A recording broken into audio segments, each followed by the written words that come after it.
ओम नमो भगवते वासुदेवाय नमः। नमस्कार, मैं ज्योतिषाचार्य वरुण प्रकाश ज्योतिष के आज के संस्करण में आपका स्वागत करता हूँ। मासिक राशिफल में आज मैं चर्चा करूंगा कर्क राशि के बारे में। कर्क राशि के जातकों का मई का महीना कैसा रहेगा, क्योंकि इसके पहले शनिदेव का गोचर हुआ और मई के महीने में बृहस्पति और राहु केतु का गोचर होगा, जो काफ़ी ये 4-5 गोचर बहुत इंपॉर्टेंट, क्योंकि काफ़ी धीमी गति से गोचर करते हैं। गोचर के बाद काफ़ी समय तक राशियों पर प्रभाव डालेंगे। इसलिए मई का महीना आपके लिए देखना जानना बहुत ज़रूरी है कि यह महीना आपके लिए कैसा रहेगा, क्या सावधानी बरतनी चाहिए और क्या उपाय करने से आपकी समस्याएं दूर होंगी, वह कार्यक्रम के अंत में मैं आपको बता दूंगा। यह राशिफल आपके नाम राशि, आपके चंद्र राशि पर आधारित है। जीवन की 3 मूल आवश्यकताएं, रोटी, कपड़ा, मकान के बारे में कैसा प्रभाव पड़ेगा, यह सब के बारे में मैं विस्तार पूर्वक बताऊंगा। लेकिन सबसे पहले ग्रहों की स्थिति के बारे में समझिए कि मई के महीने में आपकी ग्रह स्थिति कैसी रहेगी। तो कर्क राशि वालों, मई महीने की बात करें तो यह सामान्य तौर पर आपके लिए औसत से कुछ हद तक बेहतर परिणाम देगा। सूर्य के गोचर इस महीने आपके 10वें भाव तथा एकादश भाव में रहने वाला है। ये दोनों ही गोचर समान तौर पर अच्छे कहे जाएंगे। मंगल का गोचर इस महीने अनुकूल परिणाम देने में असमर्थ रहेगा। वहीं बुध के गोचर से अधिकांश समय अनुकूल परिणाम की उम्मीद की जा सकती है। बृहस्पति का गोचर महीने के पहले हिस्से में अनुकूल तो दूसरे हिस्से में कमजोर परिणाम देगा। शुक्र का गोचर समान तौर पर अनुकूल परिणाम देता रहेगा। वहीं शनि के गोचर से अनुकूलता की उम्मीद बिल्कुल नहीं रखनी चाहिए आपको। राहु का गोचर भी इस महीने विशेष सपोर्ट नहीं कर रहा आपको। हालांकि महीने के पहले हिस्से में केतु के गोचर से कुछ अनुकूल परिणाम आपको मिलेंगे। यदि तुलना करें तो मई का पहला हिस्सा अपेक्षाकृत अधिक अनुकूल परिणाम आपको देगा। अर्थात मई का महीना आपके लग्न या राशि के लोगों के लिए, कर्क लग्न या कर्क राशि के लोगों के लिए बेहतर परिणाम लेकर आएगा। तुलनात्मक रूप से बात करें तो महीने का पहला हिस्सा ज्यादा अच्छा रहेगा। अब इसका प्रभाव कैसा रहेगा, तो सबसे पहले समझिए कार्य क्षेत्र पर। तो आपके करियर स्थान या स्वामी इस महीने पहले भाग में नीच अवस्था में रहेंगे। हालांकि कारक ग्रह लग्न या कर्क राशि वालों लोगों के लिए मंगल को सबसे अच्छा ग्रह माना जाता है। आपके लिए मंगल बहुत इंपॉर्टेंट है, यानी कि योग कारक ग्रह है आपके लिए। लेकिन पहले भाव में मंगल का गोचर अच्छे परिणाम देने वाला नहीं माना जाता। ऊपर से मंगल नीच का रहेंगे, इसलिए आपको कार्यक्षेत्र में संबंधित जो भी है उसमें मंगल का सपोर्ट आपको नहीं मिलेगा।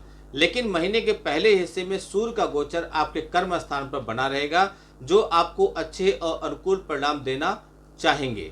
बुध का गोचर भी 7 मई से लेकर 23 मई के बीच आपके करियर स्थान पर रहेगा, आपको कार्यक्षेत्र में अनुकूलता देते रहेंगे। ऐसे में हम एवरेज से बेहतर परिणाम आपके लिए उम्मीद कर सकते हैं। यदि आप बहुत ज़्यादा इमोशनली हैं, जज्बाती हैं, तो आप निर्णय नहीं लेंगे, कोई बड़ा निर्णय आप नहीं लेंगे। आपको धैर्य से काम लेना है। आपके लिए बता दें, व्यापार से जुड़े हुए लोगों के लिए 7 मई से 23 मई के बीच अच्छे परिणाम मिलेंगे। व्यापारिक यात्राएं सफल होंगी, भाग दौड़ फायदेमंद रहेंगी। यदि आप दूर के स्थान, विशेषकर विदेश इत्यादि से संबंधित किसी कार्य में व्यापार करते हैं तो आपको और अच्छे परिणाम मिलेंगे। वहीं नौकरी के दृष्टिकोण से भी महीना समान तौर से अच्छा है। आप तुलना करें तो महीने का पहला हिस्सा ज़्यादा अच्छे परिणाम दे सकता है। महीने के दूसरे हिस्से में कुछ ऐसी स्थितियों का निर्माण हो जाएगा जो आपके नौकरी में ट्रांसफर या स्थान परिवर्तन करने की स्थिति बन जाए। पैसे के मामले में कैसा रहेगा, तो कर्क राशि वालों, आपके लाभ भाव के स्वामी शुक्र उच्च अवस्था में आपके लाभ भाव में अर्थात लाभ भाव में रहेंगे। समान तौर पर लाभ के दृष्टिकोण से यह स्थिति को अच्छा कहा जाता है। महीने के पहले हिस्से में बृहस्पति का गोचर लाभ भाव में पूरी तरह से मजबूती देगा। वह भी लाभ करवाने के लिए अनुकूल स्थिति में रहेंगे, अर्थात आपको लाभ अच्छा मिलेगा। महीने के दूसरे हिस्से में बृहस्पति लाभ के मामलों में सपोर्ट नहीं करेंगे, लेकिन तब तक सूर्य का गोचर लाभ के मामले में सपोर्ट करना शुरू कर देगा। यानी कि महीना समान तौर पर आपको अच्छा लाभ करवाता हुआ दिखाई दे रहा है। आप जिस लेवल की मेहनत करेंगे लगभग उस लेवल के परिणाम आपको मिल जाएंगे। यद्यपि शनि की दृष्टि आपके लाभ भाव पर लगातार बनी रही है, इसलिए आपको थोड़ा कामों में लगेगा कि धीमापन चला, धीरे चल रहा है, लेकिन आपको बेहतर परिणाम मिलते रहेंगे। कमाई का एक बड़ा हिस्सा बचाने में आप कामयाब हो सकते हैं। साथ ही पहले से बचाए हुए धन को सुरक्षित रखने में भी आप कामयाब हो जाएंगे। धन के कारक ग्रह बृहस्पति का गोचर महीने के पहले हिस्से में अनुकूल है तो दूसरे हिस्से में कमजोर परिणाम देता हुआ दिखाई दे रहा है। इसलिए बृहस्पति का उपाय कीजिए। बृहस्पतिवार के दिन हल्दी डाल के स्नान कीजिए। स्वास्थ्य के दृष्टिकोण से बात करें तो मई का महीना आपके लिए थोड़ा कमजोर दिखाई दे रहा है। आपके पहले भाव में नीच के मंगल की उपस्थिति इस बात का संकेत दे रहा है कि आपका स्वास्थ्य थोड़ा नरम गरम रहेगा। विशेषकर मौसम में आ रहे बदलाव आपके स्वास्थ्य को प्रभावित कर सकते हैं।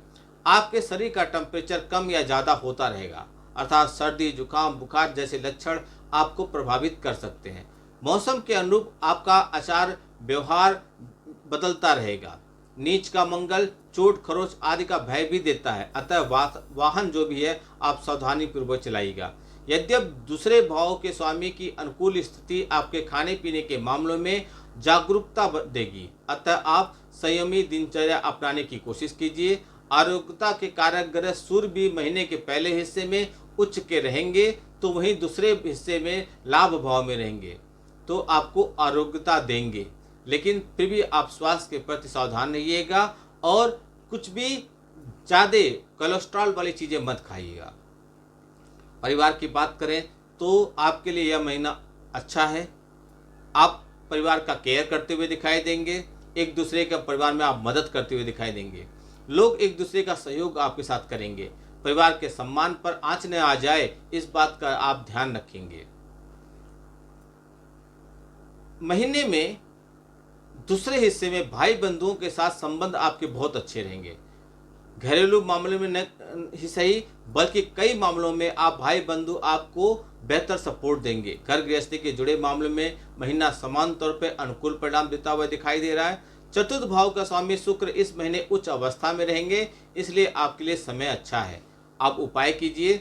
उपाय के तौर पर मुफ्त में कोई भी चीज आपको कोई दे तो उसको स्वीकार मत कीजिए। नियमित रूप से हनुमान चालीसा का पाठ कीजिए और पीपल के पेड़ पर नियमित रूप से जल चढ़ाइए तो आपका समय आपके लिए अच्छा होगा।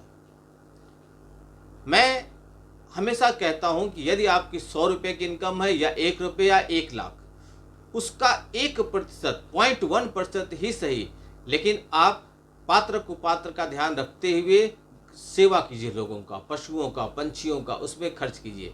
देखिए आपकी तरक्की बढ़ती रहेगी। आपका दिन शुभ हो। भगवान भोलेनाथ का आशीर्वाद आप पे बना रहे। नमस्कार। जय श्री राम।